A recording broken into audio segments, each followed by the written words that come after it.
Agartala Jackson গেটের কাছে ছিল পুরনো পৌর নিগম অফিস, যেই স্থানে বর্তমানে পৌর নিগমের ব্যবস্থাপনায় 24,000 বর্গফুটের ওপর জায়গা নিয়ে গড়ে উঠছে হাসপাতাল। ইতিমধ্যেই মুখ্যমন্ত্রীর হাত ধরে ভিত্তিপ্রস্তর স্থাপনের পর কাজ চলছে দ্রুতগতিতে। এবছরের ভেতরে যেন স্বাস্থ্য পরিষেবা প্রদান করা যায়, সেই লক্ষ্যে নির্মাণ কাজে দ্রুতগতি আনা হয়েছে।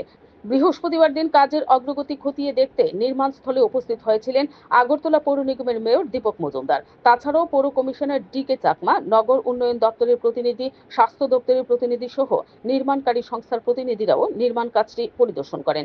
প্রসঙ্গত, রাজ্যের প্রধান দুটি হাসপাতাল, ইন্দিরা গান্ধী মেমোরিয়াল হাসপাতাল ও গোবিন্দ বল্লভ পন্থ হাসপাতালে রোগীর চাপ কমাতে এই সিদ্ধান্ত গ্রহণ করা হয়েছে, যেখানে 50টি শয্যা থাকবে এবং আগরতলার 51টি ওয়ার্ডে বিনামূল্যে চিকিৎসা ও ওষুধের পাশাপাশি অ্যাম্বুলেন্স পরিষেবাও প্রদান করা হবে বলে জানিয়েছেন মেয়র দীপক মজুমদার।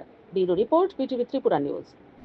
এটা তো আগে আমাদের মাননীয় মুখ্যমন্ত্রীর আগ্রহ বা বিশেষ নির্দেশে আগরতলা শহরবাসী তথা এলাকার মানুষের জন্য যে স্বাস্থ্য পরিষেবা প্রদান করার ক্ষেত্রে আমাদের দুটি রেফারেন্স হাসপাতাল থাকা সত্ত্বেও আমরা শহরবাসী এবং বিশেষ করে যারা শহরে বিভিন্ন সময় আসে এবং দুটি হসপিটালে যাতে রোগীর চাপ কমানো যায় সেই উদ্দেশ্যকে নিয়ে আমাদের সরকার, আমাদের মুখ্যমন্ত্রী বলেছিলেন যে একটা সিভিল হসপিটাল করা।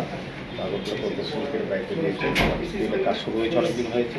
তাদের কথা অনুযায়ী বা আমাদের দেখা অনুযায়ী মোটামুটি সন্তোষজনক একটা অবস্থায় আছে এবং কমিটমেন্ট অনুযায়ী আমরা কাজটা সময় মতো শেষ করতে পারবো এবং জনগণের সুবিধার্থে স্বাস্থ্য পরিষেবা পাওয়ার ক্ষেত্রে আমরা ব্যবস্থা করে দিতে পারবো।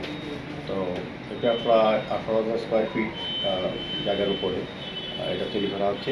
সমস্ত অপিডি থাকবে, সমস্ত ব্যবস্থা একটা হসপিটালে যা যা থাকার প্রয়োজন সেটাই থাকবে। এখানে এমএসও থাকবে, আমাদের নার্স, সমস্ত রাজ্য সরকার থেকে প্রথমে দেওয়া প্রদান করা হবে, তারপর হচ্ছে আমরা প্রয়োজন ভিত্তিক সমস্ত কিছু করা হবে।